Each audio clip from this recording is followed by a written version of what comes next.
So one of my favorite questions that I get asked by pretty much all of my friends and all of my clients, doesn't matter what time of the year it is cardio or strength training or resistance training better for fat loss and weight loss? And I feel like this has been a battle that's been waged without the health and fitness community for eons and eons now, of people who are on the cardio side and people who are on the resistance training and strength training side. I just want to let you know that I'm just here to bring you the facts.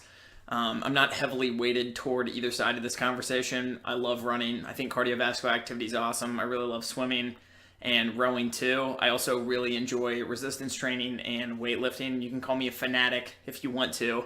I just really like physical activity. So what's interesting about this breakdown, and I actually did some more research on this recently, between what's better for weight loss and fat loss, strength training or resistance training or cardio. One of my favorite articles that I found on this is done by T Nation, and I'll add the link so that you guys can check out this article and the research behind it too. But strength training or resistance training is actually better for weight loss, and I think that you'll really appreciate the reason why. So in this article that I'm referring to, which you should check out, it was some university, I think, or research center that was doing the research on whether resistance training or cardiovascular training was better for weight loss. And they basically had two different groups of obese individuals that they put on 3-month programs.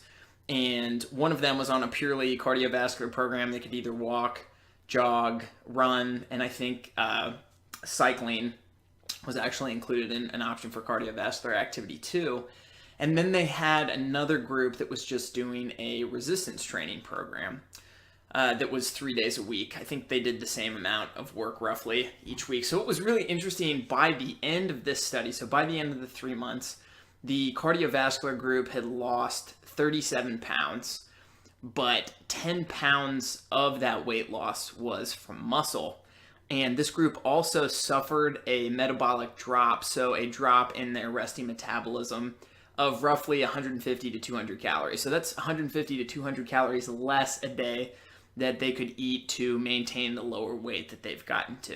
So if you can take one thing away from this, not only did they lose functional lean muscle mass, roughly between 25 and 30% of that weight lost, they also suffered a metabolic drop. So versus the results from the resistance training group, the resistance training group actually lost 32 pounds, so 5 pounds less, but they actually had a slight increase in their resting metabolism.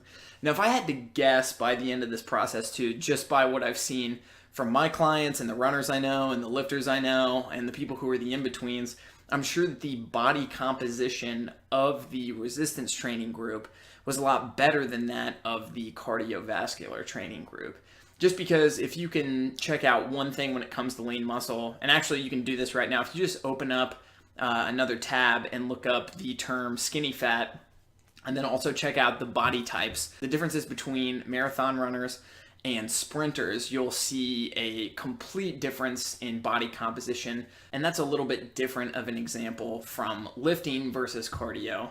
But that high intensity interval training or sprinting is actually more similar to the muscular development that you're going to see when you're doing a resistance training program. And like I said, I'm not here to bash cardio, and I'm not here to boost weightlifting in your mind at all. Like I said, I was just going to present the facts on this and let you decide. I will also say that cardiovascular exercise is obviously really important for people because you have a heart that pumps blood and oxygen to your body and keeps you alive. So you need to get some kind of cardiovascular exercise in your program, and you can do that by circuit training, jumping rope, swinging a kettlebell. You can run sprints, you can run if you want to, you can cycle, you can do all kinds of different cardiovascular activity, but purely from a body composition and weight loss perspective, I'm not sure that I would recommend that you use a purely cardiovascular training program to lose weight, because I think it's vital that you retain lean functional muscle mass, especially if you want to lose weight and not be skinny fat. Most people want to lose weight and get that lean, muscular, toned, athletic look, and that's what you're going to get by doing resistance training or weight training to lose weight.